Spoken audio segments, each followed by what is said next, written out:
Adorando o poder com o Senhor Jesus, amém, amados? Amém. Glória a Deus. Amados, olha o Santo Livro, por gentileza. Mateus 24, a partir do versículo 15. Todos, amém? Amém.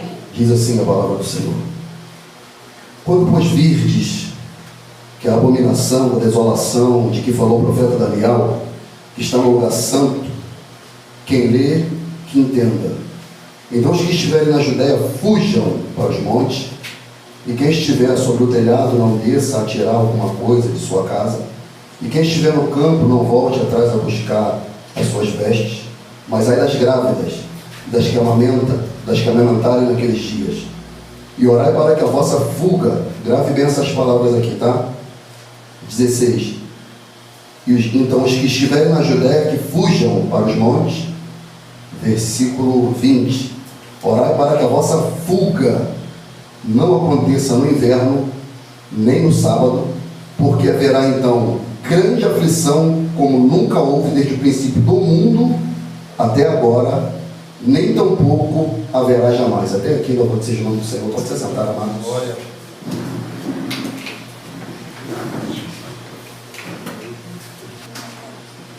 Irmãos, eu julgo de suma importância esse assunto,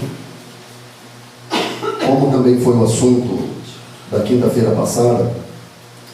Eu até sugestionei aos irmãos que trouxessem caneta, papel, até para, de repente, se o irmão tiver algum questionamento, uma dúvida, questionar aqui, anotar aqui, ou de repente trazer uma outra oportunidade, porque de repente a sua dúvida, o seu questionamento seja o questionamento de outros irmãos.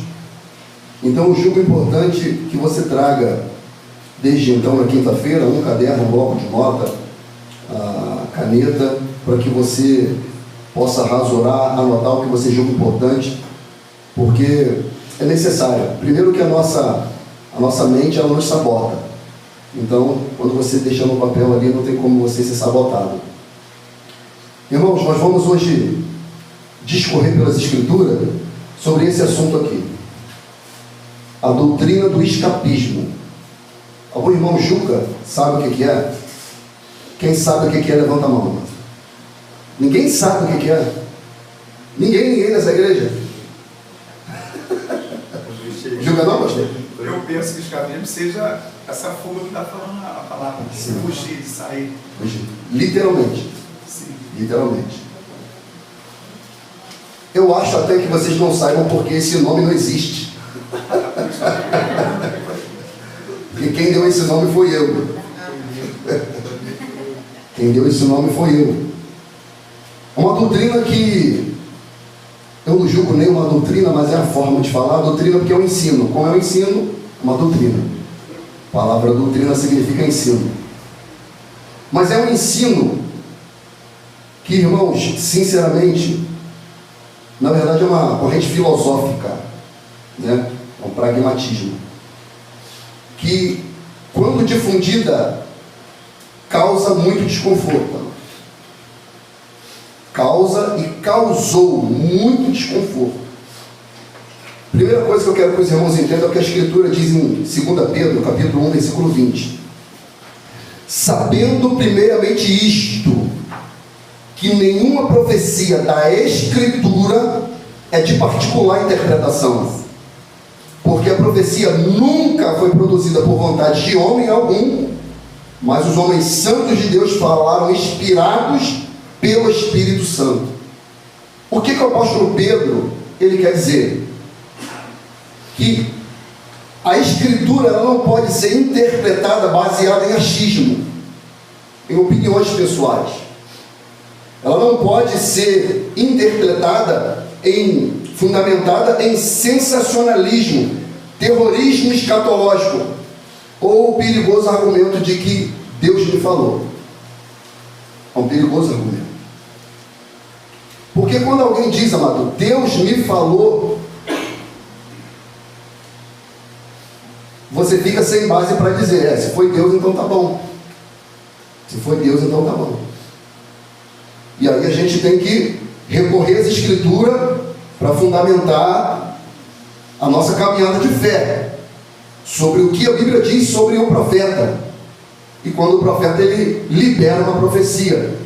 Mas quando a profecia se diz ser da Escritura, Pedro nos diz que ela não pode ser de particular interpretação. Não pode ser, meu pastor Jorge, baseado no que eu acho, no que eu penso ou sensacionalizo, dizendo ser. Ou até causar um certo pânico, amado, em algumas pessoas. E é exatamente isso daí que o pastor Jorge disse. Essa doutrina chamada escapismo é a doutrina, é um ensino que diz sobre a fuga. E fuga de quem? A fuga da igreja. Mas será que é bíblica?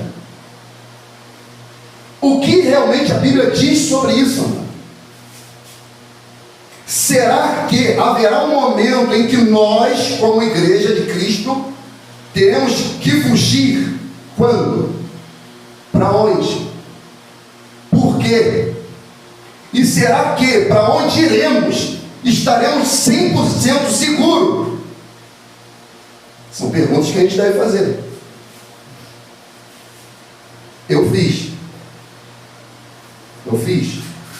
Eu já cansei de dizer aqui, amado, crer também é pensar. Crer também é criticar. Criticar, amado, não é falar mal, não. Criticar é questionar. Isso é criticar. É analisar. Ouvir e fazer uma análise do que foi ouvido. E nós, como cristãos, devemos colocar sobre o cunho das Escrituras. Então nós devemos saber se de fato essa doutrina aqui, ela é bíblica ou não. Irmãos, olha só, eu confesso que quando isso foi difundido aqui na igreja, tentei conversar, não obtive sucesso. E como causou muito desespero e desconforto, eu atuei nos bastidores como bombeiro, apagando incêndio. Vou citar exemplos aqui. Teve casais aqui da nossa igreja que não queria ter filho, porque leu aqui em Mateus que ai do quê? Então não quero ter filho não, que eu vou ter e de repente o anticristo se manifesta, eu vou ter que fugir. Não quero não. Pode falar, meu pastor. Teve um período também que, eu falando agora de mim também, da minha esposa também, que ela também questionava esse texto aí, que ela falava, a gente também tem intenção de ter, mas questionava esse texto, ai das grávidas. Aí ficava aquele receio também, mas graças a Deus deu graça, a gente foi seguindo a nossa vida. Mas houve. Eu atuei nos bastidores, não só uma, nem duas e nem três, só nesse quesito de ai das grávidas. Quer ver um outro desconforto que trouxe muito grande? E eu fui conversar com alguns irmãos, e alguns vieram até mim, né, no período em que foi difundido, de vender suas propriedades para ir para esse tal lugar. E eu falei, irmão, não faça isso. Não, mas foi falado. Eu falei, irmão, olha só, o bem é seu, a casa é sua. Você perguntou minha opinião, eu estou te dando. Não venda a sua casa. Não, pastor, mas olha só, é melhor que a gente tem. Eu falei, irmãos, olha só, como não é algo soteriológico, eu posso discordar teologicamente, não tem problema nenhum em discordar. E eu não concordo com isso. Não faça isso, não tire a sua família, não venda o seu bem, não saia da sua casa. Você vai arrumar um problema. E graças a Deus não vendeu. E se tivesse vendido, amado? A gente está falando, acho que é de 2016, se não me engano, mais ou menos. E se tivesse vendido? Teve algumas pessoas que juntaram aí para comprar esse tal terreno. Teve desconforto, porque tiveram que devolver dinheiro. Está vendo como é que já traz desconforto, mano? Uma série de problemas internos. Quais desconforto também pode trazer? Cristãos que não possuem renda nenhuma se sentem excluídos, que não pode colaborar, não pode contribuir. Fala assim, será que vão me chamar quando irem? Porque eu não tenho dinheiro.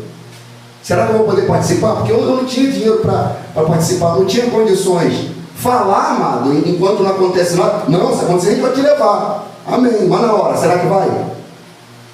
E na hora nem se vai, amado. A questão que eu estou querendo tratar não é se vai, se não vai. A questão que eu quero tratar é se é bíblico ou não. É isso que eu quero tratar. Entende? Então, irmãos, causou uma série de desconforto, confusão familiar, porque pessoas ouviram isso e ficaram atônitas e saíram falando para os seus parentes, para a sua parentela, para vender carro, vender móvel, vender terreno, porque o anticristo vai se manifestar e eu tive que ir. Eu vou citar um exemplo aqui, amado, de uma pessoa que ele não está aqui, mas vocês conhecem. O irmão Bart é um desses, que ia vender a casa dele. É um desses que ia vender. Quem lembra do Bart aqui? Ele é um desses aqui, que ia vender o terreno, a casa dele, para entrar nesse fundamento. E graças a Deus vendeu. Pastor, Oi? foi tratado alguma coisa? Foi o quê? Foi tratado por acaso alguma coisa que ia ter algum lugar, alguma coisa assim, que as pessoas pensaram da mesma forma? Sim. Não por mim. Chegou a ter Não por mim. Sim. Uma hipótese bem real. Não por mim. Não por mim. Não estava não na igreja não. Estava não. 2016 mais ou menos, amigo. Foi isso daí. 2016. 15, 16 por aí. Então assim, é uma série de erros e equívocos que são similares aos erros que os próprios judeus cometeram, porque os judeus, amados, sabe qual é o erro deles? Sabe qual a frustração deles? Era de acharem, e acham até hoje, que o Messias é um líder político, que vai resolver a questão política, e na época deles, de Roma. Quando Cristo chega e fala, o meu reino não é desse mundo, frustração.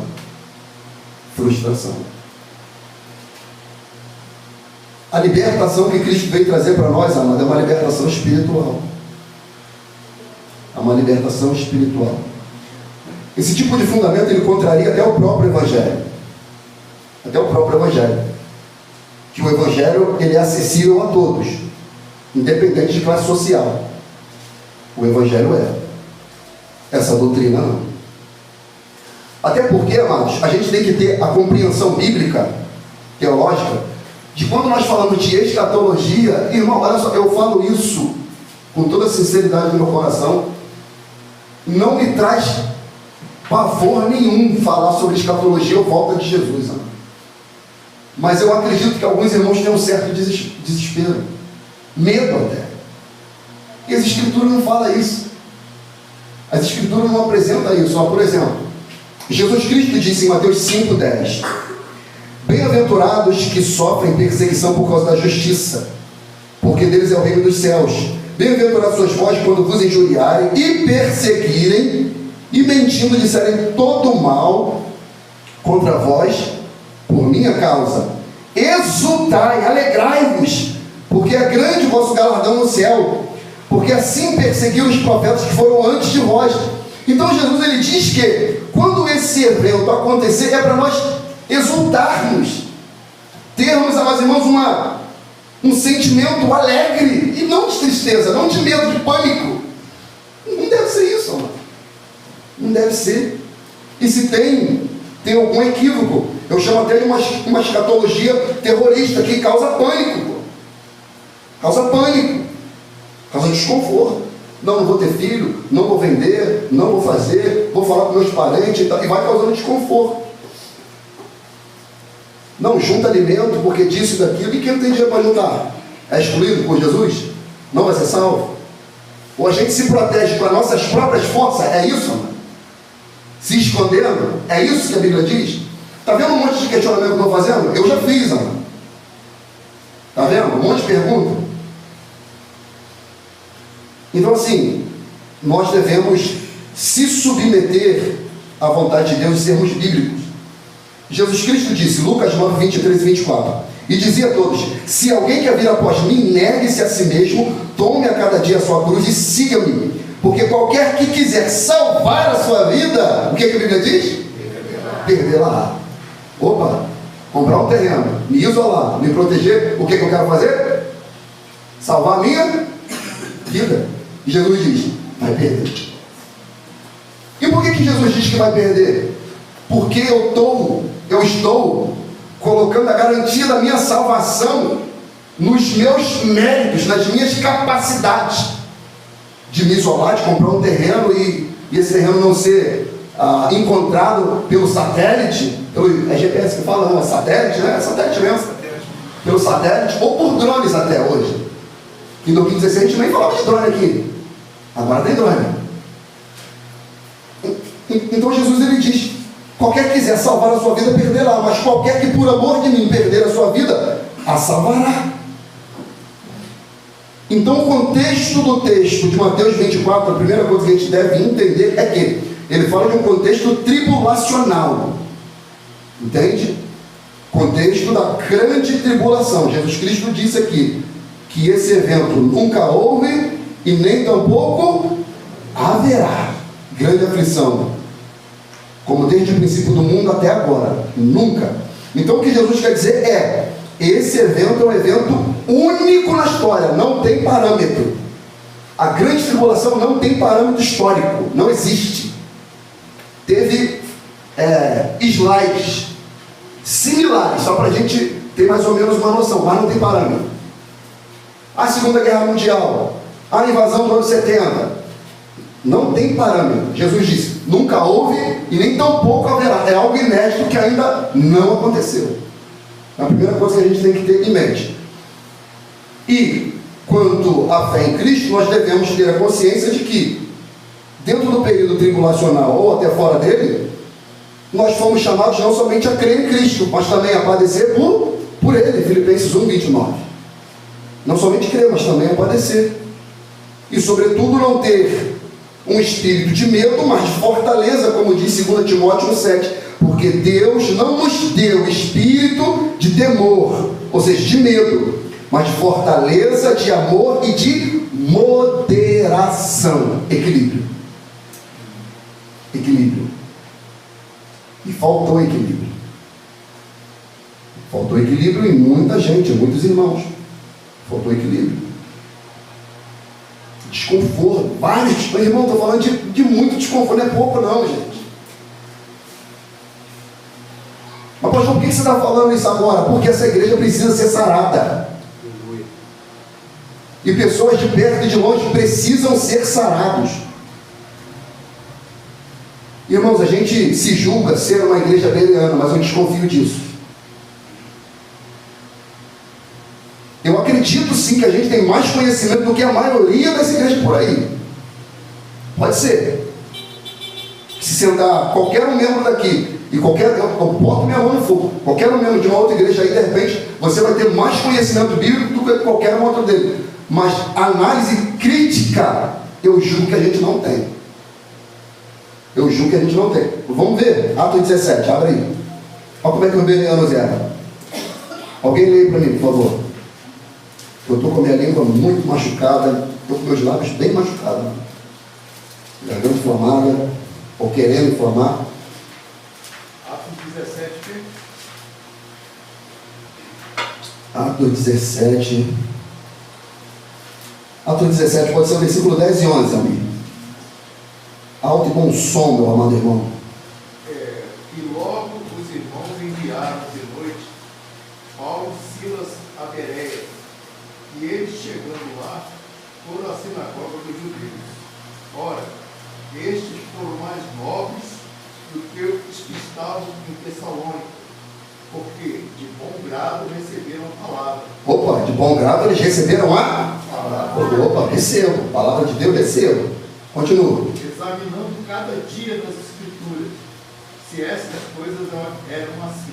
Opa, e quem que estava lá no versículo 10? Ensinando? Paulo e Silas. E eles analisavam dia a dia para ver se era assim o que Paulo e Silas estavam pregando. Que dirá eu? Que dirá o Jorge? Que dirá o Luiz? Qualquer outro? A gente está falando de homens que foram inspirados por Deus para escrever. Na época eles não sabiam, tudo bem. Mas eles tinham um comportamento crítico de opa. E para Lucas escrever Atos, é porque esse burburinho lá teve. Eles chegaram para Lucas, chegou o conhecimento de Lucas, ó. Os bereanos estão analisando o que Paulo está ensinando aí, tá? Para ver se está de acordo com a escritura. E assim era. Fala. Esse, como fala aqui, ó, olha, esses foram mais nobres do que os que estavam em Tessalônica. Esses mais nobres, pensando eu aqui agora comigo, esses mais nobres seria, no caso, ter esse crivo, dessa coisa, Isso aí. dessa crítica, se está escrito, se não Isso está. Por isso essa nobreza não é de status social, não. Nobreza é da atitude. atitude, né? Atitude nobre de examinar essa escritura. Entende? Então, com isso, amado, a gente deve interpretar a Bíblia como a Bíblia é. Devemos ter esse senso crítico de analisar a Bíblia, interpretar a Bíblia na sua essência. E a Bíblia explica a própria Bíblia. A gente deve analisar o contexto da época, o texto em que foi escrito, para qual público foi. O fundamento para a gente compreender corretamente é não colocar excesso e aplicar o texto como o texto é. Simples assim. Simples assim. Agora, quando se fala de escatologia, a gente pega Mateus 24, 2 Tessalonicenses, Daniel capítulo 7, capítulo 8, capítulo 9, 10, a gente pega Apocalipse, todo o Apocalipse. E principalmente no Apocalipse tem alguns métodos de interpretação dos quais eu não vou tratar hoje, mas para entender o Apocalipse tem métodos de interpretação que passam pelo preterismo, historicismo, futurismo e idealismo, para se compreender. Mas algumas leituras simples fora desse método, eu só falei aqui a nível de informação para os irmãos. Leituras simples da Escritura, mas fazendo perguntas ao texto, faz a gente falar assim, opa, eu acho que isso não é bem assim. Acho que isso não é bem assim. Vamos ver o que a Bíblia de fato diz acerca disso daí. Então, o que realmente importa para a gente é conhecer uma suposta base bíblica que defenda essa doutrina, a doutrina do escapismo. Não tem esse nome, não existe esse nome na internet. E compreender o que o texto bíblico realmente quer dizer. Jesus Cristo disse, em Mateus 24, eu vou ler de novo. Quando, pois, virdes que a abominação da desolação que falou o profeta Daniel, capítulo 7, ele está apontando. Ou seja, a interpretação da Escritura não é de particular interpretação. O que Jesus está apontando? Lá, no fundamento, ele está dando a base bíblica. Qual? Daniel. Ele está apontando. Quem lê, que entenda. Então, os que estiverem na... Aonde, amado? Que está escrito aí? Você está lá na Judéia? Você é judeu? Você é o quê? Biblicamente nós somos gentios, não é isso? Que se convertemos a Cristo. Cristo está falando para os judeus. O Evangelho de Mateus ele é especificamente para os judeus. Ah, não é para a igreja? Não, é para a igreja, ok. Mas o que ele está a dizer desse fato aqui é fundamentalmente judaico. Não que, eu quero deixar isso bem claro aqui, até porque a nossa igreja crê dessa maneira. Nós não fazemos distinção de Israel e igreja. Nós cremos que Deus tem um povo. Qual? A igreja. A igreja de Cristo. A gente vai ler isso mais para frente. A gente não faz distinção. Não, isso aqui é para Israel. Não, isso aqui é para a igreja. Mas a conversa de Cristo, para a gente examinar o texto como ele deve ser, é para os discípulos. Então ele diz, os que estiverem na Judéia, que fujam para os montes. Por que ele está dizendo isso? E por que ele está dizendo isso? Se encontra no versículo 15. Quando, pois, virdes que a abominação da desolação que falou o profeta Daniel, o que ele está falando? Da manifestação do anticristo, que vai se manifestar lá. O governo do anticristo vai partir de lá, amados irmãos. De lá de Israel. Então, quando ele está falando, quando ele se manifestar aí, meu irmão, quem tiver aí, sai fora. Porque de fato serão os primeiros a morrerem na perseguição. Ah, mas ele vai fazer uma perseguição aos judeus? Não. Ele não é anti-judeu, ele não é antissemita, ele é anticristo, não é isso? Se ele é anticristo, ele vai perseguir quem? Cristãos. Só que esses discípulos de Jesus, eles eram judeus convertidos ao vamos falar para aprender, amado, ao cristianismo. Então ele está falando, quando ele se manifestar, ele vai perseguir vocês, tá? Então quem estiver aí, fuja para os montes. E quem estiver sobre o telhado, não desça a tirar coisa alguma de sua casa. E quem estiver no campo, não volte atrás a buscar suas vestes. Mas ai das grávidas Depois você pesquisa e lê sobre o que aconteceu no ano 70, na destruição do templo. Depois você lê, pesquisa na internet sobre esse assunto. Mas aí das grávidas, das que amamentarem naqueles dias, orai para que a vossa fuga não aconteça no inverno. É mais ou menos assim, amado. Ele dizia assim, olha só, orem para que a vossa fuga não aconteça no verão do Rio de Janeiro, lá em Copacabana, onde tem muito arrastão. Porque vai ser problema para vocês. A gente não vai entender legal? Por que ele está falando do sábado? Porque é o dia do descanso judaico. Por isso que ele está falando. Perguntou? Entendeu, amado?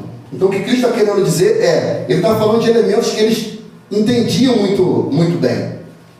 Aí onde ele diz, versículo 21, porque haverá então grande aflição como nunca houve desde o princípio do mundo, até agora, e nem tão pouco haverá jamais. E se aqueles dias não fossem abreviados, nenhuma carne se salvaria. Mas por causa dos escolhidos serão abreviados aqueles dias.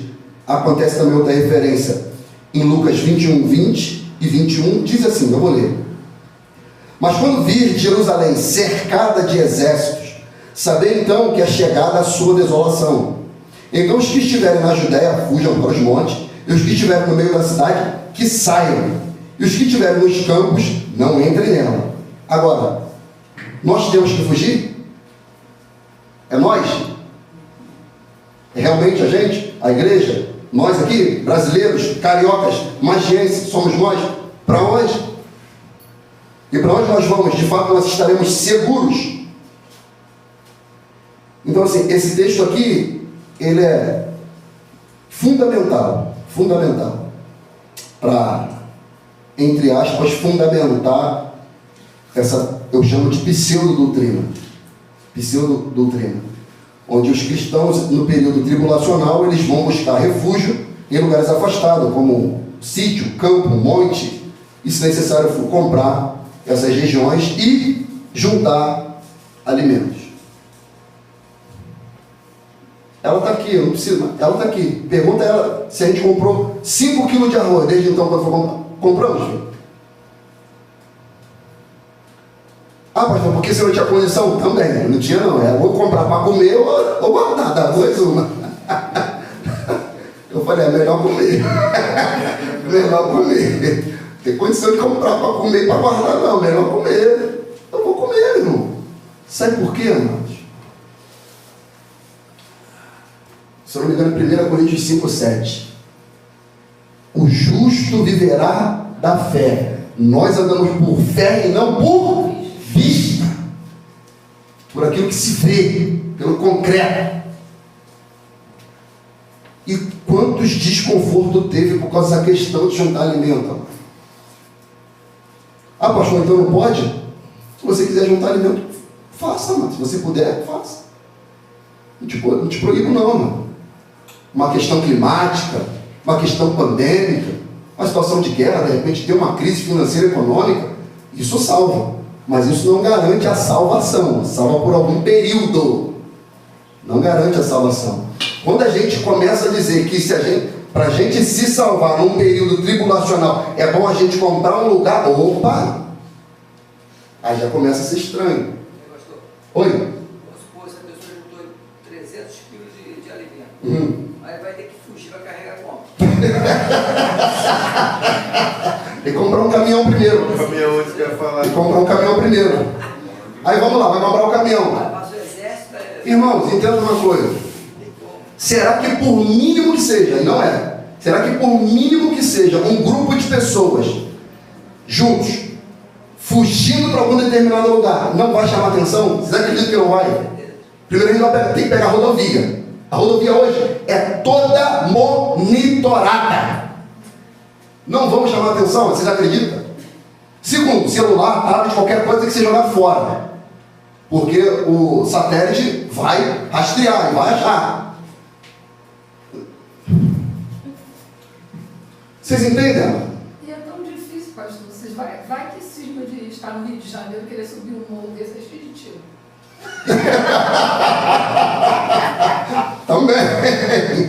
Também. Tem um velhinho que ele vai lá todo dia me ver. Eu falo direto dele aqui. Eles chamam ele de Paulo Caçador, ele caçava muito. Ele caçou até quase seus 70 anos. Ele falou, rapaz, eu parei de caçar porque é o seguinte, cara, eu gosto de caçar assim, todo dia exército. Aí a espingarda dele, né? Espingarda. Como é que eu vou andar no mato? Os caras vão matar, vai balear, eu vou virar caça. Ele parou de caçar porque a criminalidade, a violência aumentou. Ele falou, parei, tá dois caras me mataram no mato, pô. Eu que vou virar caça. Então, amados, esses questionamentos são importantes nós fazermos. É importante nós fazermos para a gente ter uma compreensão muito bem fundamentada do que a gente crê e do que a gente vive. Vamos aqui fazer algumas perguntas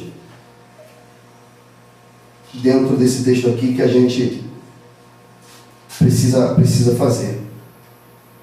Onde foi realizado esse sermão aqui? Aonde foi? Aonde foi? Esse sermão de Mateus 24.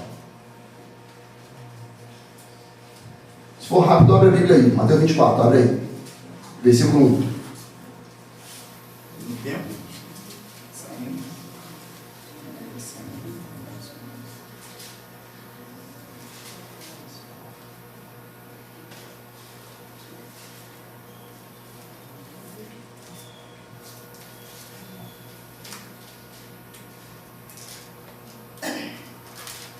Monte das Oliveiras. Opa, aonde? Monte das Oliveiras. No Monte das Oliveiras.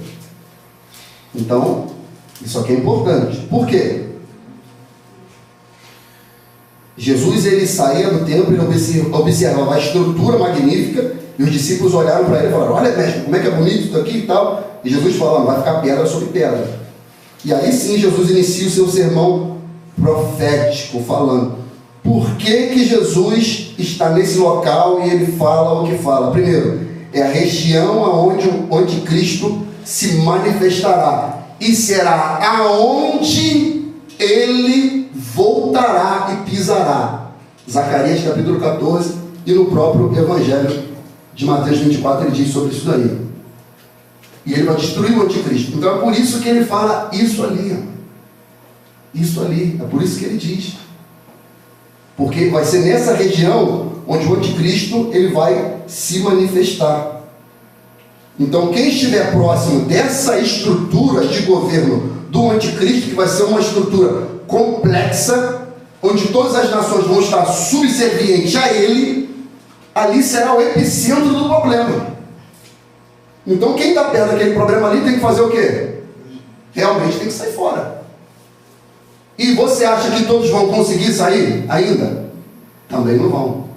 Boa parte vai morrer, vai ser alcançada. Agora, a doutrina do escapismo, ela nos orienta o quê? Fuja, saia, proteja a sua vida, mantenha-se seguro. Mas de quem? Do anticristo? Como? Não me diz? Como? Entende? Como? Apocalipse 12, vai lá. Vamos ver se vai dar para fugir completamente. Apocalipse 12. Se lá é o epicentro, se lá onde vai ser a sede, se lá de fato vai ser onde vai começar tudo. E ele vai fazer a guerra não contra os judeus, ele vai fazer contra os santos do Senhor, contra os cristãos. Então ele não é antissemita, ele é anticristo, ele é anticristão.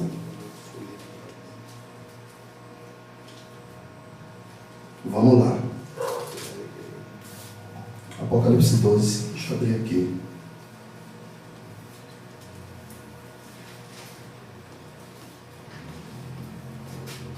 Vamos ler todo o capítulo. A gente vai ter que ler todo o capítulo, tá bom?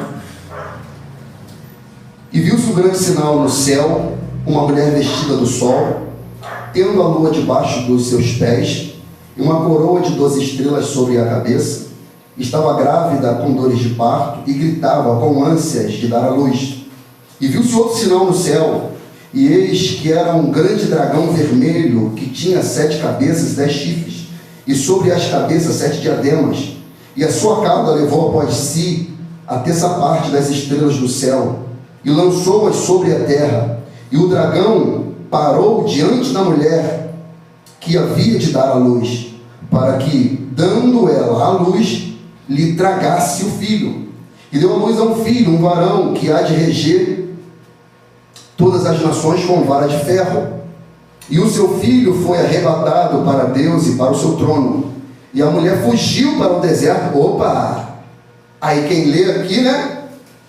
A mulher, símbolo de igreja, e a Bíblia diz que ela fugiu para o deserto. Será que é isso que a Bíblia está dizendo para a gente? Vamos ver. Onde já tinha lugar preparado. Olha isso aqui, amado. Olha, leia com atenção. Vou ler de novo, versículo 6. A mulher fugiu para o deserto, onde já tinha lugar preparado pelo pastor Ricardo? Por Deus. Lugar preparado pelo pastor Jorge? Por quem foi preparado o lugar? Por Deus. Amém ou não? Amém. Preparado por Deus, para que ali fosse alimentada 200 mil... Rio Grande. Fosse ali alimentada durante 1260 dias, ou seja, 3 anos e meio. Mas se o lugar foi preparado por Deus, ela também foi alimentada por quem? Por Deus. Então não sou eu que tenho que juntar alimento. Sou eu que tenho que juntar alimento? O texto está deixando claro aqui que ela vai ser alimentada, sustentada por Deus. E o lugar foi preparado por Deus também. E houve batalha no céu. Miguel e seus anjos batalhavam contra o dragão. E batalhavam o dragão e os seus anjos. Mas não prevaleceram, nem mais o seu lugar se achou nos céus. E foi precipitado o grande dragão, a antiga serpente, chamado Diabo, Satanás, que engana todo mundo. Ele foi precipitado na terra, e os seus anjos foram lançados com ele. E ouvi uma grande voz no céu que dizia: agora é chegada esta salvação, e a força, e o reino do nosso Deus, e o poder do seu Cristo, porque já o acusador dos nossos irmãos é derribado, o qual diante nosso Deus o acusava de dia e de noite. E eles venceram pelo sangue do Cordeiro e pela palavra do seu testemunho, e não amaram a sua vida até o quê? A morte. A morte. Pelo que alegrai-vos, ó céu, e vós que neles habitais, ai dos que habitam na terra e no mar, porque já o diabo desceu a vós e tem grande ira, sabendo que já tem pouco tempo. E quando o dragão viu que foram lançados na terra, perseguiu a mulher, que já dera luz ao varão, e foram dadas à mulher asas, 2 asas de águia, de uma grande águia, para que voasse para o deserto, e o seu lugar, e onde é sustentada por um tempo, e tempos, e metade de um tempo, ou seja, 3 anos e meio, fora da vista da serpente. E a serpente lançou da sua boca atrás da mulher água como um rio, para que pela corrente fizesse arrebatar. E a terra, versículo 16, e a terra ajudou a mulher, e a terra abriu a boca e tragou o rio que o dragão lançara da sua boca, e o dragão irou-se contra a mulher e foi fazer guerra ao resto da sua semente. Ou seja, uma parte conseguiu, outra parte não. Ao resto da sua semente, os que guardam os mandamentos de Deus e que têm o testemunho de Jesus Cristo. Amém. Até aqui. Então vamos lá. Vamos analisar o contexto desse texto. Primeiro, é necessário a gente ressaltar que o Apocalipse é um livro profético, repleto de simbolismo e de alegoria. Eu já falei ali as linhas de interpretação que a gente pode utilizar para interpretar, mas o Apocalipse ele é muito simbólico, ele é muito alegórico, ele é muito profético, e ele não como é que o termo que se usa? Cronológico. Vou ler Apocalipse 1, 2, 3 e tal. Não é uma linha cronológica. Teologicamente não é correto entender o Apocalipse dessa maneira. Ele é cíclico, ele vai e vem. E aqui, especificamente no capítulo 2, o objetivo não é estabelecer uma doutrina específica para a igreja prática de fuga, mas sim trazer a revelação da esperança da salvação e a vitória que há em Cristo. Tanto aqui que nós lemos aqui, que eles venceram pelo sangue do Cordeiro e pela palavra do seu testemunho, e não amaram a sua vida até a morte. Então vamos lá, algumas observações que nos ajudam um pouco a entender esse capítulo 12. Do versículo 1 a 5, esse versículo aqui, ele fala claramente sobre a queda de Satanás. É claro. O capítulo 12 de Apocalipse, João praticamente ele está fazendo um resumo de toda a história, desde a eternidade da queda de Satanás até o milênio. É isso que João está fazendo, em todo o capítulo 12. Em todo o capítulo 12. E no versículo, do versículo 1 a 5, ele está fazendo ali uma alusão clara da queda de Satanás na eternidade e a primeira vinda de Jesus. Quando que foi a primeira vinda de Jesus, Ana? Quando? Ele vai voltar, é a segunda. Quando que foi a primeira? Chuta, mano, sem medo de errar. Quando foi, irmãos? Nascimento. Hã? Nascimento. Quando que foi? O primeiro Fernando é o nascimento. Chuta, mano. Nascimento também. Oi? Nascimento também. Nascimento, também. Fala, meu irmão, pode chutar. Tá vendo? Ou vocês têm medo ou não sabem, das duas uma, mano. Eu vou julgar assim, ou tem medo de falar ou não sabe. Mas eu quero que vocês saibam. A primeira vez que ele veio foi quando ele nasceu para morrer na cruz para nós ali. Exatamente. Exatamente. A primeira vinda de Cristo, quando a gente fala de primeira e a segunda, é quando o Verbo se encarnou. Ele veio. Quando o Verbo se encarnou, ele veio a palavra da verdade. E o Verbo se fez carne e habitou entre nós, tabernaculou entre nós. É a primeira vinda do Messias. É o que ele está falando aqui da mulher. Uns até interpretam que a mulher ali é Maria, mas eu não entro nesse mérito aqui, eu não julgo dessa maneira. Então, pastor, Sim, essa Bíblia Almeida corrigida, sim, ela fala assim: perseguiu a mulher. Aí, um resumo aqui rapidinho. Satanás procura destruir a mulher. isso é a nota de rodapé? É, aqueles em Israel que aceitarem a Cristo serão vigiados e perseguidos por Satanás pelos seus seguidores do anticristo. Deus dará proteção sobrenatural aos santos de Israel durante esse período. Mas rapidinho aqui. Satanás, confinado à terra, sabe que lhe resta pouco tempo para perseguir a mulher. Ao restante da semente, a mulher pode referir-se aos fiéis de Israel na Judéia. Ela não está falando... É a igreja, mas está se referindo aos judeus aqui. Por que é? Porque como é uma Almeida, né? E é uma interpretação cujo qual a doutrina pré-tribulacionista adota, então todo pré-tribulacionista que se preza, eles fazem distinção de povos.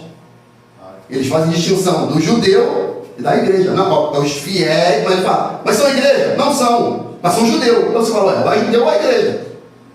Quem se converte a Cristo é a igreja, mano. Ele pode ser judeu, pode ser americano, pode ser espanhol, pode ser francês, pode ser qualquer um. Se ele se converteu a Cristo, o que ele é? O que ele é?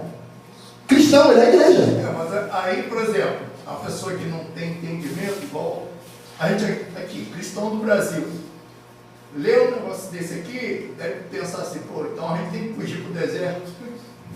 Exatamente. Mas está se referindo aos judeus cristãos que estarão lá, naquele epicentro. E aí a gente tem que entender o que a Bíblia quer dizer sobre o deserto. A gente vai chegar lá. Mas respondi, amigo? Respondi? Então, do versículo 1 a 5, é isso aí. Versículo 6. Versículo 6. É o que o Almir acabou de falar. E a mulher fugiu para o deserto, onde já tinha lugar preparado por Deus. Eu quero frisar bem isso. Lugar preparado por Deus, para que ali fosse alimentada durante 1260 dias. Ou seja, 3 anos e meio. Que é o período tribulacional. a parte final da grande tribulação. A grande tribulação conta-se semana de anos. 7 anos é equivalente a uma semana. Ele vai fazer um acordo. Na metade do acordo ele quebra. Ou seja, na metade dos 7, 3 anos e meio, ele quebra 3 anos e meio de paz. Quando ele quebra, se instaura a grande tribulação. E para quem será essa grande tribulação? Para os cristãos. Pastor, aqui, Oi? na minha King James, aqui já diz que também é a mesma coisa, é que está preparado por Deus para que a alimentassem. Então, se alimentassem, não era só ela que estaria lá. Teria mais gente, né? Já Mais gente. fugiu para lá, né? Mais gente. Exatamente. Então, quando diz aqui que ela será guiada ao deserto, é uma referência clara ao período tribulacional, amado.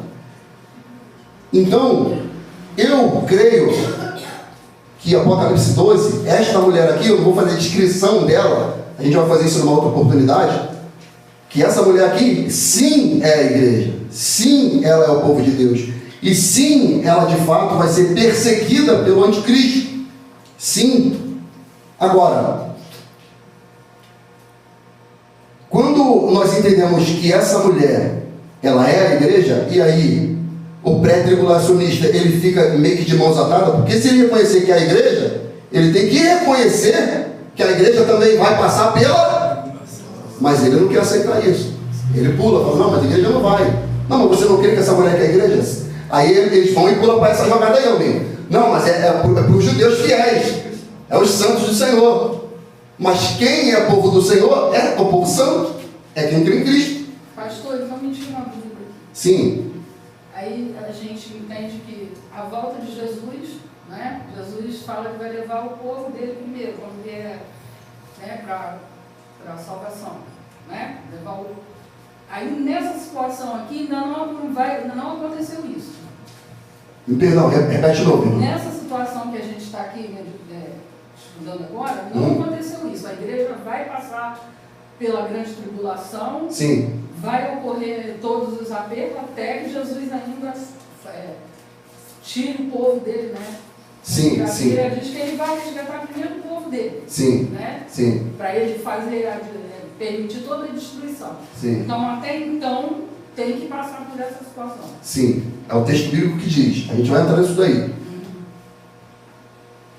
Eu vou trazer muito estudo no Apocalipse para a gente. De maneira bem calma, tranquila, para a gente tirar todas essas dúvidas. Então, aqui, amado, a mensagem central não é sobre escapar. A mensagem central é ser protegida, guiada e sustentada por Deus em meio à grande tribulação. Ainda assim, isso não significa isenção do sofrimento e morte. Entende? Vai ser guiada, sustentada, protegida no meio da grande tribulação, mas ainda assim, isso não isenta do sofrimento, da morte. Ok, amado? E quando diz no deserto, não é lugar geográfico, amado. Simbólico, lembra? O que biblicamente nos traz de entendimento de deserto? É espiritual. Oi? É uma situação espiritual. Sim, e o que a gente aplica? O que a gente estuda sobre a Bíblia? O que a gente... Deserto, a gente lembra do quê? Hã? Oi? Está desprovido, né? Deserto é um lugar que não tem nada. Sim. Provação, né? O quê? Provação. Provação. Deserto é lugar de habitação ou lugar de transição? Transição. Amém ou não? Então, deserto não é lugar de habitar. Deserto é lugar de passagem. Deserto é lugar de provação. Por isso que a Bíblia apresenta isso. E o texto é muito claro que diz que ela vai ser alimentada, sustentada durante esse período aqui. 1260 anos, ou seja, 3 anos e meio no deserto, na provação. Vai ser sustentada, mas não vai ser um mar de rosa, não. Não. Vai ser isso aí, provação. Não. Aí a gente pode pegar o povo no deserto, a gente pega o exemplo de Jesus sendo tentado pelo diabo. Olha esse texto aqui, Deuteronômio capítulo 8, versículo 2. Vamos lá rapidinho. Deuteronômio 8. O povo saiu do deserto e olha o que Deus disse para o povo. Deuteronômio capítulo 8, abre aí. Luiz acho que já pregou a mensagem aqui nesse texto aqui já, se eu não me engano. Muito que? Versículo 2 e 3. Pode ler? Pode ler, amado. E cuidareis de cumprir todos os mandamentos que hoje vos ordeno para que vivais.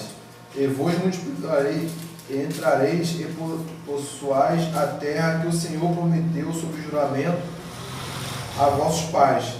Recordar-te-ás de todo o caminho pelo qual o Senhor teu Deus te guiou no deserto, este 40 anos, para te humilhar, para te provar e para saber o que estava no teu coração, se guardarias ou não os seus mandamentos. Para te humilhar, para te provar e para ver o que está no seu Coração. no seu coração. Mas era onde que ele estava? Deus sustentou lá? Sim. Sustentou. Eles levaram alimento? Não. Compraram roupa? Tinha VT moda lá? Não. A dar uma moral pra gente? Não tinha não, mano.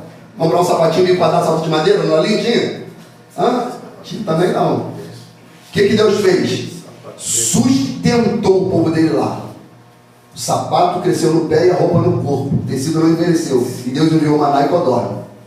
A Bíblia diz que Deus é o mesmo ontem, hoje e eternamente será. Se Ele sustentou o povo lá, também vai sustentar aqui, amado. É assim que eu creio. Vamos voltar para o Apocalipse 12.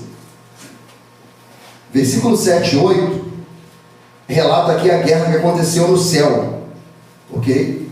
E consequentemente a queda do diabo que foi precipitado na terra. Versículo 10 e 12 relata o método de vitória sobre o diabo usado no céu, destacando o poder de Deus e o sangue do Cordeiro e a palavra do testemunho.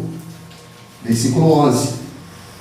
E versículo 12, versículo 13 a 17 mostra que após ser expulso do céu, Satanás faz guerra contra a mulher, ou seja, a igreja, que agora acontece na terra, ou seja, ele perdeu a guerra no céu. Agora, como ele não pode com a cabeça da igreja, que é Cristo, ele vai atrás do corpo, que é a igreja. E ele faz guerra, aonde? Aqui na terra. E ele persegue a mulher, os seus descendentes, intensificando a sua oposição contra o povo de Deus. Então, a conclusão aqui para a gente fechar. O Apocalipse, amado, quando, no capítulo 12 em especial, pegar esse texto aqui e dizer que a gente tem que comprar um terreno, fugir, juntar alimento e fundamentar essa doutrina aqui, não é bíblico. Não é bíblico. Não é bíblico. Porque o texto é muito claro que a igreja será guiada, guardada e sustentada por Deus em meio à grande tribulação. Mas isso não significa que todos vão sair ilesos. Muitos morrerão, principalmente os que estiverem próximo da sede do governo do anticristo. Ou seja, não há como fugir, não há escapatória, mano. Ou seja, não há espaço para o escapismo. Não há espaço para o escapismo. Não tem fundamento doutrinário. Não tem fundamento. Vamos ver? Vamos ver se vai dar para escapar? Vamos ver? Daniel capítulo 7. Vai lá rapidinho. Daniel 7. Daniel 7, 21.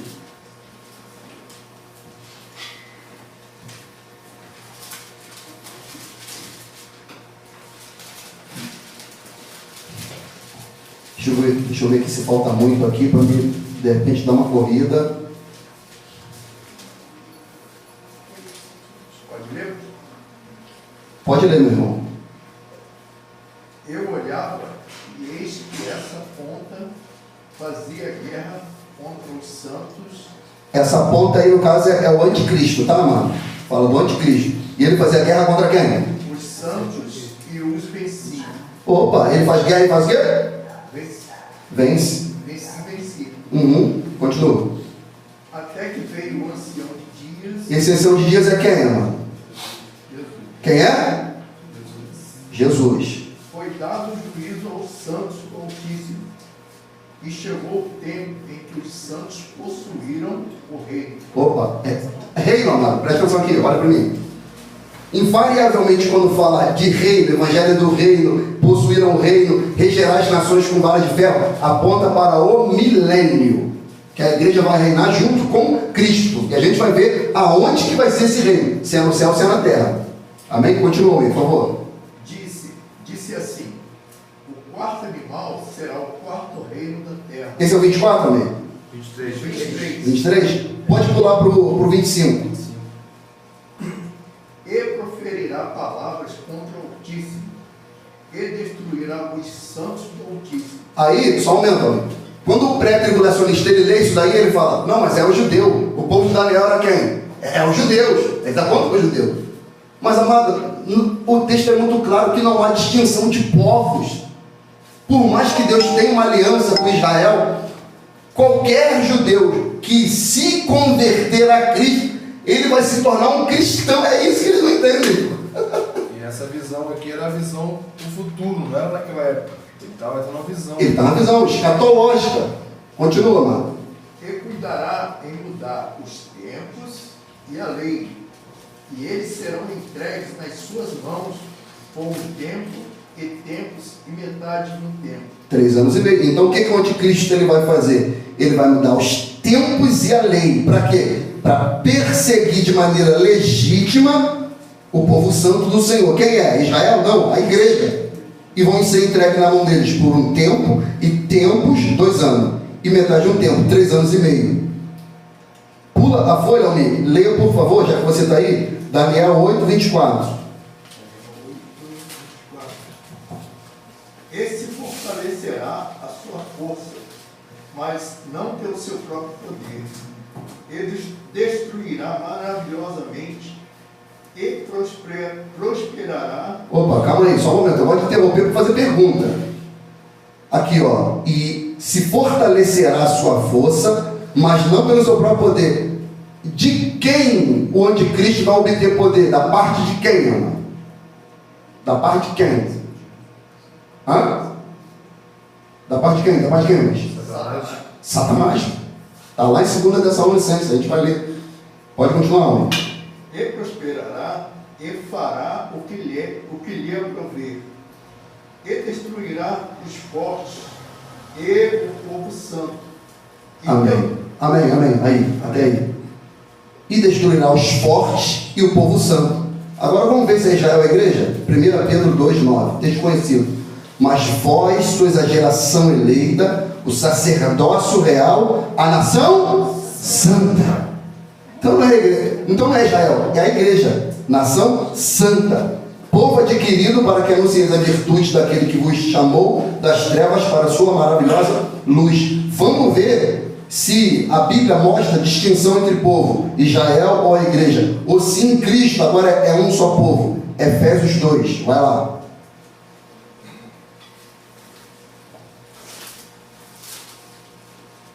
Vamos ver se esse povo santo aqui, que o anticristo vai perseguir, vai destruir, vai matar, vai perseguir, é Israel mesmo ou é a igreja?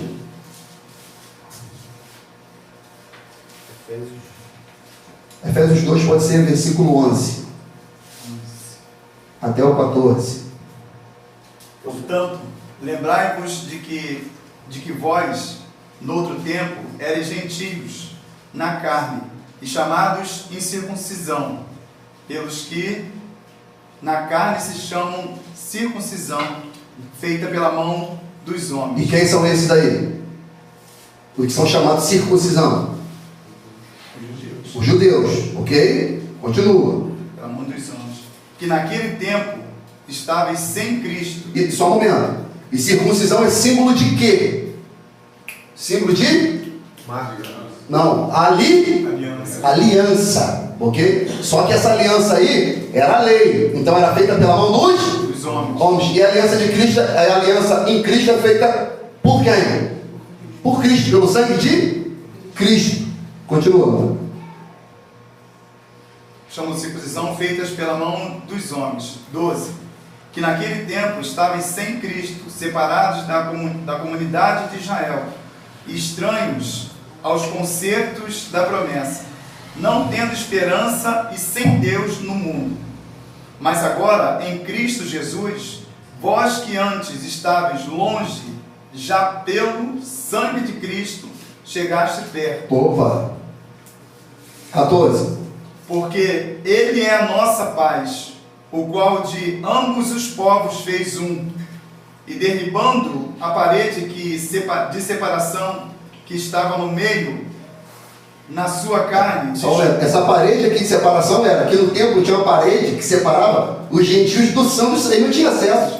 Eles ficavam limitados, eles não tinham, porque eles não eram da descendência de Abraão, não tinha acesso, ele não era circuncidado, então tinha que ficar separado. Mas Deus fala, mas agora em Cristo, essa parede que separava foi derribada. Continua, mano.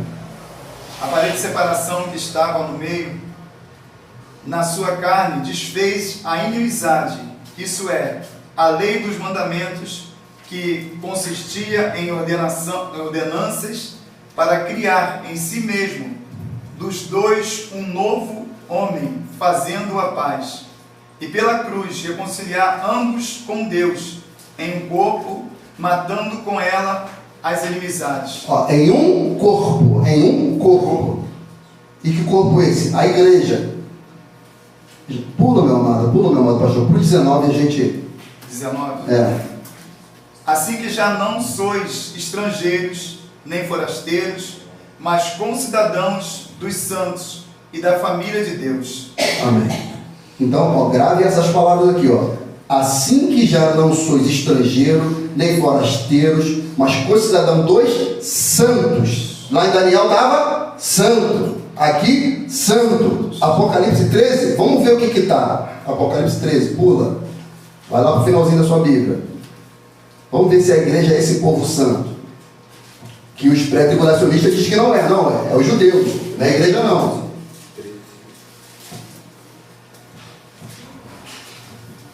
Apocalipse 13, versículo 7.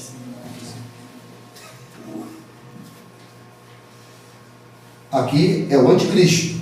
E foi-lhe permitido fazer guerra aos santos e vencê-los. Opa, ele vai fazer guerra e vai o quê? Vencê-los. E aí, como é que faz? A gente escapa ou não escapa? Vai para o meio do mato ou não vai? Consegue fugir ou não? E a Bíblia diz o quê? Que ele vai fazer guerra contra os santos e vai o quê? Vencer. Continua. E deu-se-lhe poder sobre toda a tribo, e língua e nação. E adoraram-na todos os que habitam sobre a terra, esses cujos nomes não estão escritos no livro da vida do Cordeiro, que foi morto desde a fundação do mundo. Se alguém tem ouvidos, ouça. Se alguém leva em cativeiro irá. Se alguém matar a espada, necessário é que a espada seja morta. Aqui está a paciência e a fé dos santos. Aqui está a paciência e a fé dos? Paciência aqui também é um adjetivo para perseverança. Por quê? Porque vai ser perseguido. E a Bíblia diz: aquele que perseverar até o fim será salvo. Fala. Pastor, eu não sei, não me lembro aqui, mas eu já li algumas partes aqui do Novo Testamento, onde Jesus fala que haverá muitos se fizeram anticristos. Aí vai ver no final que é um só, um livro. O anticristo escatológico. Isso. Ali é o quê? No plural é uma preparação para ele? Para o anticristo? Sim, também. Teve vários que se fizeram anticristo, né? Quase que escatológicos, simbólicos, né? E tipo Epifânio foi um. Uns consideraram até que Hitler foi também, mas não vou nem falar o nome desse cara. Saiu aí. Enfim, ao vivo é um bocadinho, vai ser um maluco aí. A gente não sabe, a internet pode derrubar esse negócio. Mas saiu. E muitos se fazem anticristo porque vão ser contra os cristãos também. Entende? Tanto que ele vai dominar aqui, que nós lemos, você leu aí? Aqui, E deu-se-lhe poder sobre toda tribo, língua e nação. Então, essas nações que ele vai dominar e vai mudar os tempos e as estações, não vai se revoltar contra ele, vai se revoltar contra a igreja, que vai falar: não, ele não é bom, ele é o anticristo, ele está sob o poder de Satanás. Então, tanto ele quanto os que são adeptos dele vão se revoltar contra a igreja. Entende, amado? Aí a Bíblia diz, aqui está a paciência e a fé dos santos. Volta um pouquinho Apocalipse capítulo 11, versículo 7. Eu vou ler aqui rapidinho. E quando acabar o seu testemunho, a besta, que no caso aqui é o anticristo, que sobe do abismo, lhes fará guerra, e as vencerá e as matará. Apocalipse 14, volta um pouquinho, versículo 12. Aqui está a paciência dos santos, aqui estão os que guardam os mandamentos de Deus e a fé em Jesus. Então, em vários textos aqui, e lembra, o que Jesus está dizendo é do período tribulacional.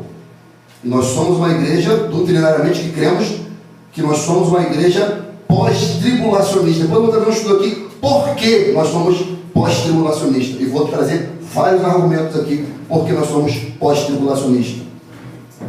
E o texto que nós lemos aqui já deixou uma gama já de referência, né? O que eu quero dizer com esses textos aqui, amado? Apocalipse 11, versículo 7, Apocalipse 14, versículo 12, Apocalipse 13, do 7 a 10. O que eu quero dizer com esse texto aqui de Daniel capítulo 8, versículo 24, Daniel 7, 21 a 25, o que eu quero dizer é que nós somos chamados para ser mártires. É isso que eu quero dizer. Que a igreja não é chamada para fugir. A igreja sempre foi chamada para o martírio, sempre. Ah, pastor, mas fugiu não para se proteger ou porque era uma doutrina. Fugiu naquele período de perseguição, naquele período, não de maneira antecipada. Porque a doutrina escapista é se preparar previamente. Olha quanto tempo tem, já se passou. 2016, Ana. 2016. Aconteceu algum motivo para a gente fugir? Onde Cristo se manifestou? Não. Então não é isso que a Bíblia nos chama a fazer. A Bíblia nos chama a fazer é manter a fé em Cristo, porque nós somos chamados sim para ser mártires. Evangelho de João 16, versículo 1 e 2. Olha o que Jesus disse para os seus discípulos. E entenda, esse capítulo aqui foram as últimas instruções de Jesus para os seus discípulos. E olha o que ele vai dizer. Leia, Luz, por favor, mamãe. Vou ouvir tua voz.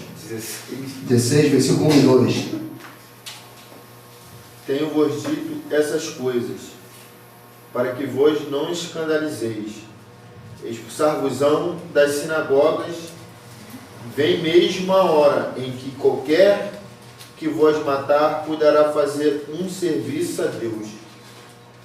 Então o que Jesus está a dizer é, vai chegar um momento que vão vos expulsar da sinagoga. E qualquer que vos matar, cuidará de estar fazendo um serviço a Deus. Tem um povo que mata e diz estar prestando um serviço a quem? A Deus, sim ou não? Fazem isso de maneira deliberada. E a igreja é chamada a ser mártir. Atos capítulo 1, versículo 8, palavra de Jesus. A gente lê assim, amado, mas se a gente não analisar, não estudar, buscar uma referência no Strong, pelo menos, para ver o que o texto original quer dizer, fica solto. A gente acha que é simplesmente testemunhar, mas não era o que Lucas queria dizer. Entende? Atos 1, 8. A gente lê assim, ó, nossa, isso aqui é pregar. Também é. Mas é pregar a ponto de dar a vida. É isso que ele quer dizer. Atos 1, 8 diz assim, ó, palavra de Jesus. Mas recebereis a virtude do Espírito Santo que há de vir sobre vós, e ser-me-eis testemunhas. A palavra aqui é Marte. Marte. Tanto em Jerusalém, como em toda a Judéia, em Samaria e até os confins da terra. E quem que vai levar o Evangelho até os confins da terra? A igreja. Como? Testemunhando. E como que é? Sendo martirizada. Assim que a igreja vai fazer. Oi? Assim como foi Estevão. O primeiro mártir da igreja. Primeiro é Cristo, logicamente. Mas da igreja primitiva, o primeiro, Estevão. Foi o primeiro mártir. E o que ele estava fazendo? Ele estava pregando. E o pessoal serrilhava os dentes de ódio. Está escrito assim, em Atos 7. Rangia os dentes de ódio, serrilhava. Para Lucas escrever isso, era um grupo rangindo o dente igual cachorro, onde dá para ouvir, de tanto ódio. E arrastam o jovem Estevão e matam ele. Como o senhor fala também, para que a gente no Evangelho é para ser mártir, né? Para dar exemplo. Eu lembro do texto como fala do próprio Paulo. Depois que ele tem um encontro com o Senhor, né? Que o Senhor ele vai, um profeta dele, para que orasse por ele, mas o profeta até em princípio tem aquele medo. Aí o Senhor vira para ele e diz: não vai, porque para ele saber o quanto ele deve padecer e sofrer pelo Evangelho. Exatamente. O Exatamente. Evangelho é isso. Eu, se eu não me engano, não sei se é Atos 15 ou Atos 9, fala sobre isso. O quanto ele há de padecer. E a palavra fala que todos aqueles que querem viver piamente pela maneira Padecerão. O quê? perseguições. Perseguições. Entende? Ah, não. Todos que creem em Cristo vão fugir.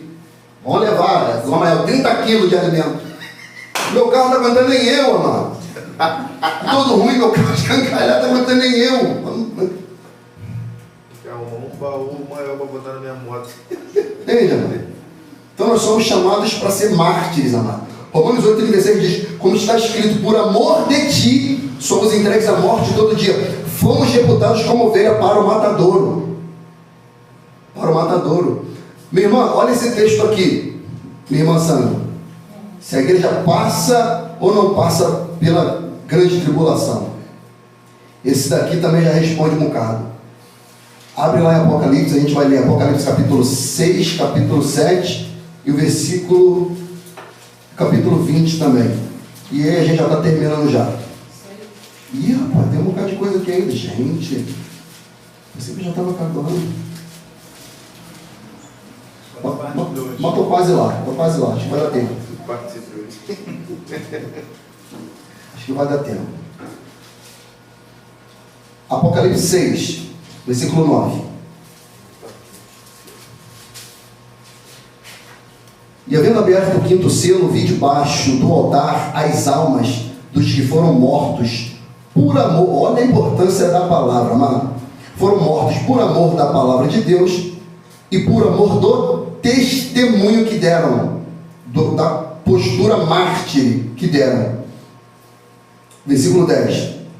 E clamavam com grande voz, dizendo: até quando, ó verdadeiro e santo dominador? Estão questionando a Deus ali.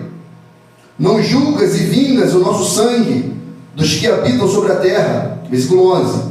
E cada um foi dada a uma comprida veste branca, e foi-lhe dito que repousassem ainda um pouco de tempo, até que também se completasse o número dos seus conservos, os seus irmãos, que haviam de ser mortos como eles foram. Está falando das almas que foram mortas, os mártires do Antigo Testamento. Está falando: calma, ainda não é. Porque ainda falta uma tropa lá que vai ser morta como vocês. Como vocês.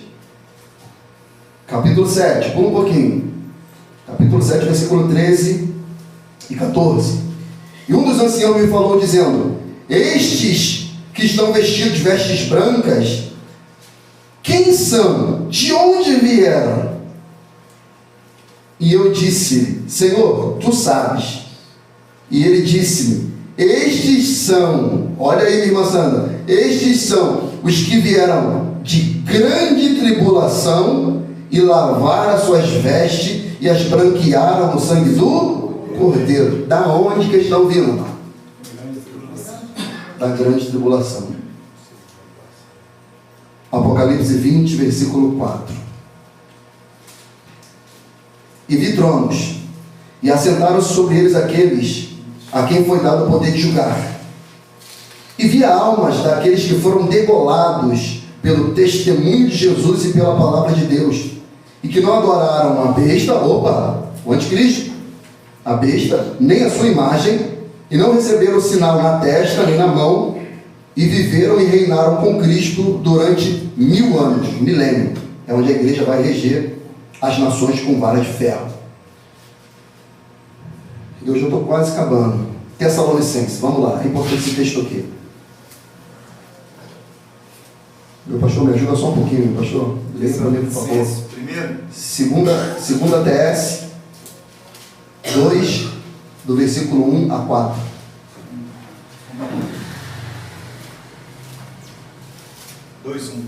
Ora, irmãos, rogamos-vos pela vinda de nosso Senhor Jesus Cristo e pela nossa reunião com ele.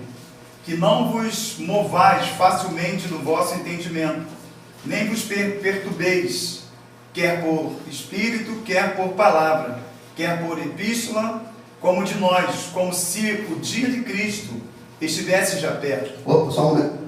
Perceba, amado, que a orientação paulina é que não é para a gente se perturbar. Quer, olha a referência que ele deu, ó. Quer por espírito, aqui a pessoa. Ou seja, que nenhuma pessoa nos inquiete, perturbe a nossa alma, como se já o dia de Cristo já estivesse perto. Opa, não, manter a fé, tranquilo, equilíbrio. Aí ele diz, quer por palavra, quer por epístola, como de nós, como se o dia do Senhor estivesse perto. Ou seja, por escrito, por uma mensagem, por uma pregação, por nada. Se isso não estiver documentado corretamente, doutrinariamente, teologicamente. Continua, amado. Versículo 3. Ninguém de maneira alguma vos engane, porque não será assim, sem que antes venha a apostasia. Não será assim o quê? O que que não será assim? Não será assim o quê? A volta do Senhor. A volta do Senhor.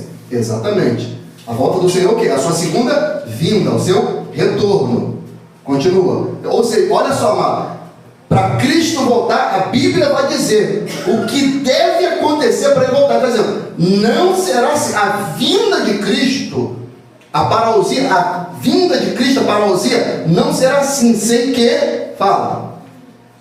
Sem que antes venha a apostasia. Opa! E se manifeste o homem do pecado. Quem é esse aí?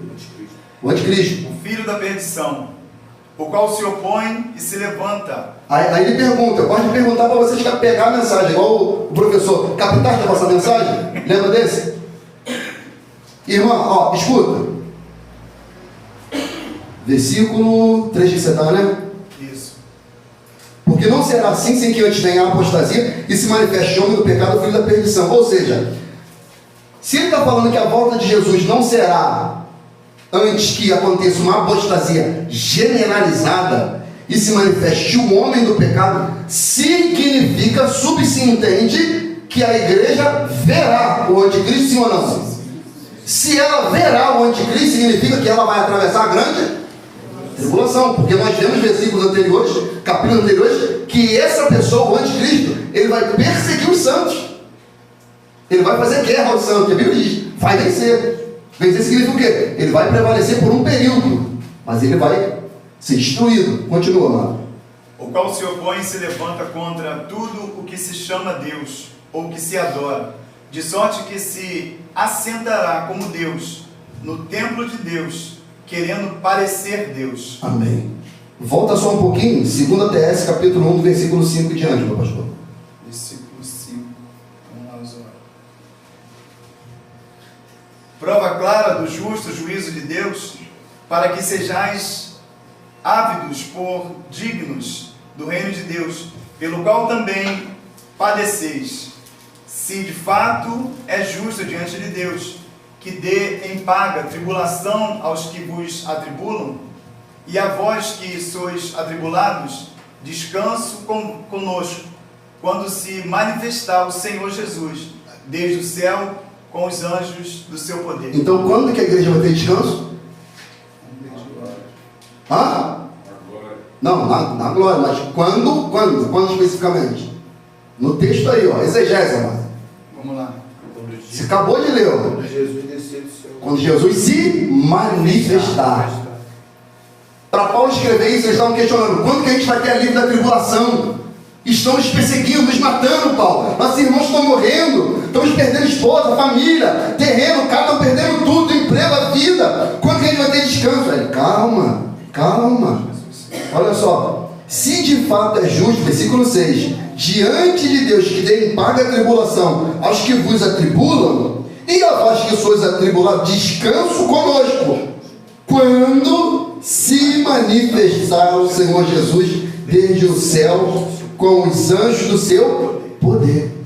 É aí que vai ter o descanso da igreja, quando Jesus manifestar. Continua, amado, versículo 9 e 10. Versículo 9. Os quais por castigo padecerão eterna perdição. Não, 8, a gente pulou 8, 8 é importante. 8. É. Você falou 8. Disse o anjo do seu poder, aí versículo 8. Como labareda de fogo, tomando vingança dos que não conhecem a Deus e dos que não obedecem ao Evangelho de nosso Senhor Jesus Cristo, os quais por castigo padecerão eterna perdição, ante a face do Senhor e a glória do seu poder, quando vier para ser glorificado nos seus santos e para se fazer admirável naquele dia, em todos os que creem, porquanto o nosso testemunho foi crido entre vós, pelo que também rogamos sempre por vós, para que o nosso Deus vos faça dignos da sua vocação e cumpra todo o desejo da sua bondade e a obra da fé com poder, para que o nome do nosso Senhor Jesus Cristo seja em vós glorificado, e vós nele, segundo a graça de nosso Deus e do nosso Senhor Jesus Cristo. Amém. Amado, entrando aqui no processo final de conclusão. Eu botei esse texto aqui, mas ninguém de repente citou. Alguém poderia falar assim, mas pastor, e esse texto aqui, ó, Apocalipse 18:4, que a Bíblia diz, pastor, está escrito, ó, e ouviu outra voz do céu que dizia, sai dela, povo meu, para que não sejais participante dos seus pecados e para que não incorra nas suas pragas. Está falando da grande Babilônia, a Babilônia escatológica, corrupta. E a Bíblia diz, sai dela. É para fugir? É realmente para fugir? É para ir para o meio do mato? É isso que a Bíblia quer dizer? A interpretação bíblica não é essa. Quando a Bíblia diz, sai dela, povo meu, é sair do sistema corrupto, pecaminoso, mundano. Eu preguei semana passada aqui, seguindo as abominações do mundo. Não é para sair fisicamente, é para não se amoldar ao sistema corrupto e pecaminoso, mano. É isso que a Bíblia quer dizer. Ser como Daniel. Oi? Ser como Daniel. Ser como Daniel. Onde Daniel estava? Meia Babilônia. Se corrompeu? Se curvou a imagem de Nabucodonosor? O anticristo vai fazer uma imagem, vai criar.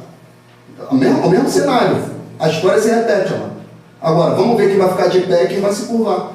Entende? Por isso que a palavra fala que não ameis o mundo também, nem no mundo há. Nem o que no mundo há. Então aqui é o chamado, em Apocalipse 18, é um chamado para uma separação espiritual. A separação do pecado. Não é necessariamente o afastamento físico, geográfico. Não é isso que a Bíblia quer dizer. Então essa doutrina, mano, essa doutrina aqui, a doutrina do escapismo, é bíblica? A resposta, não. Não é bíblica. E o que a Bíblia diz? A gente escorreu até agora, dizendo o que a Bíblia diz. E muitos que defendem essa visão acreditam que cidades modernas, como centros, são centros de corrupção moral, violência, influência negativa, e para eles a melhor opção é fugir para uma forma de separar do mundo e buscar a vida com Deus, uma vida concentrada, mas a ideia bíblica não é essa. Não é essa. Olha a oração de Jesus, já estou terminando.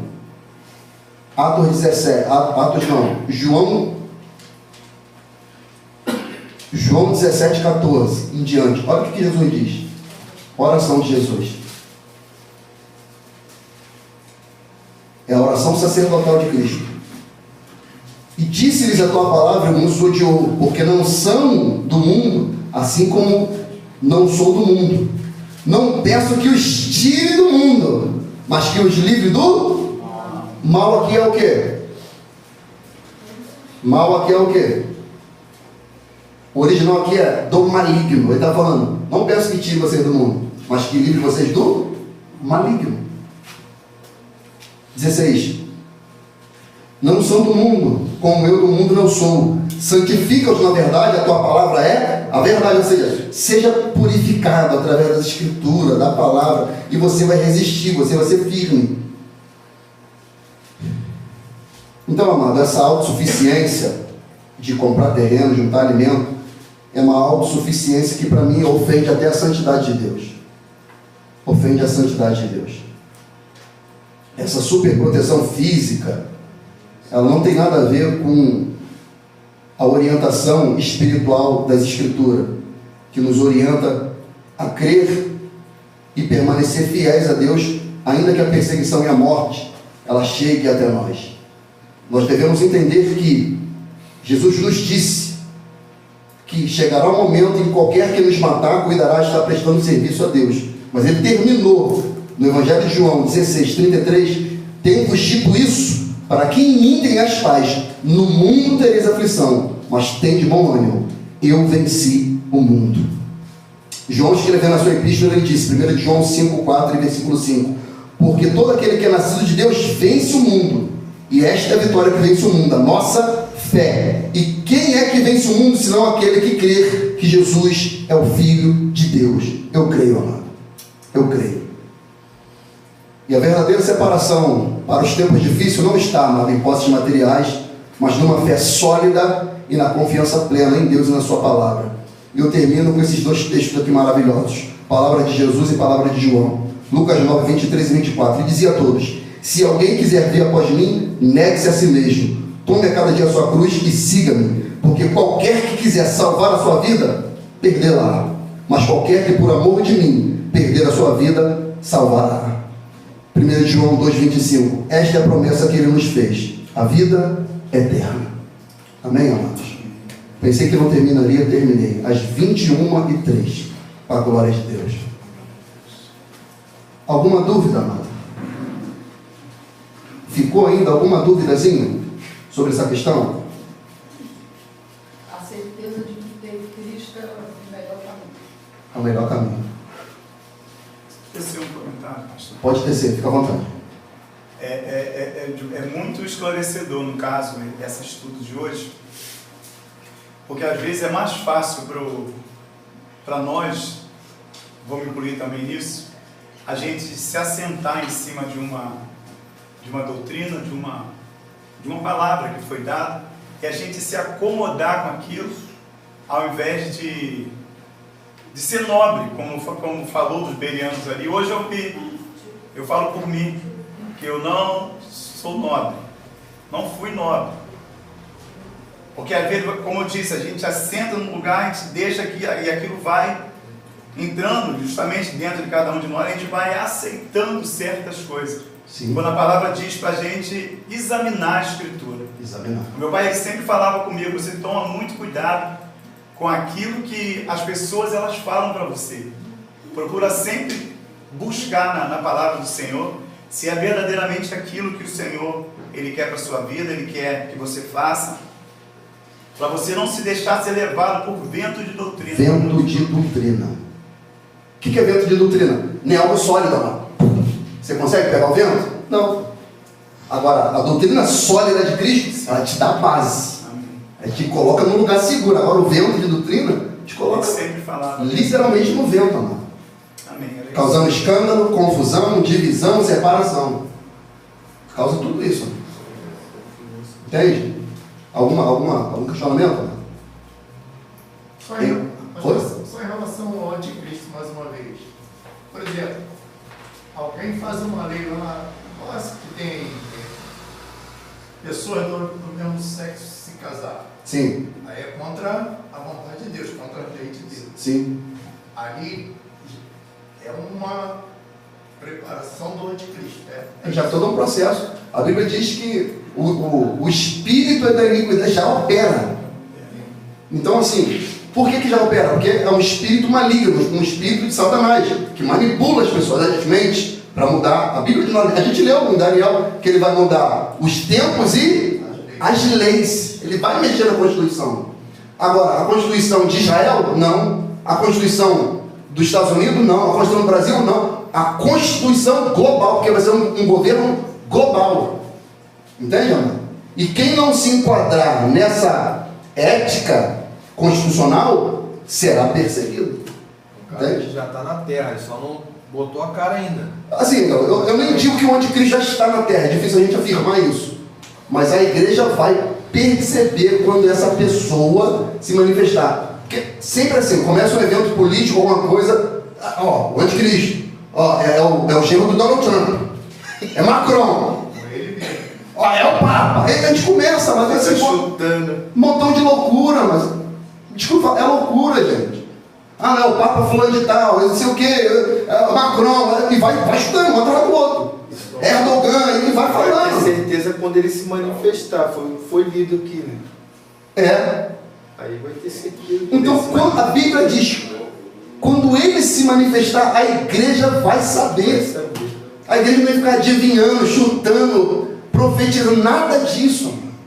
E a ideia é sempre influenciar aquilo que é mal, que está fora das escrituras, né? Porque o que Deus determinou aqui acabou. Sim. Não tem como ser diferente. Sim. Não tem meio termo, nada. É o que Deus determinou e pronto. Quando ele falou que o homem, mulher, pronto.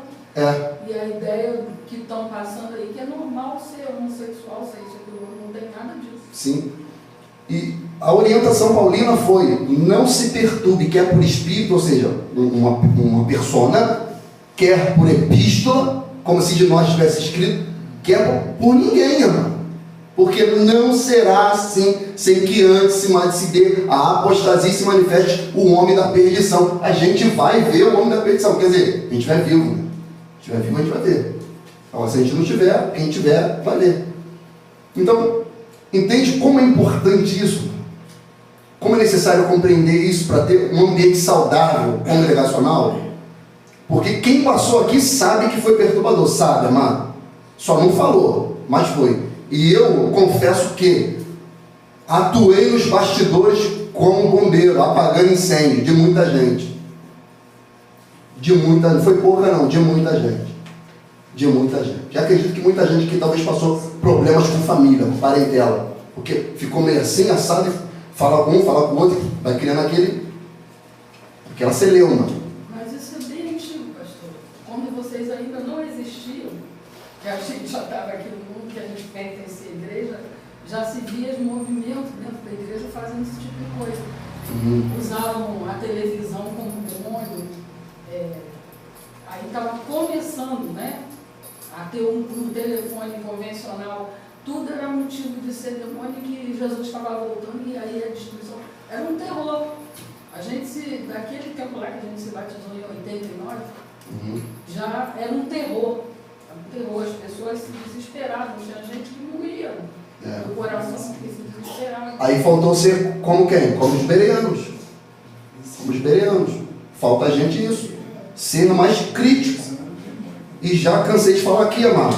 E tinha uma coisa muito séria. Quando se questionava dentro da palavra, sofria perseguição na própria igreja. Dentro da própria igreja. Dentro da própria... Sim. Eu era novo convertida, Sim. E quando comecei a participar da escola dominical, e teve um estudo sobre a pessoa ser batizada em línguas.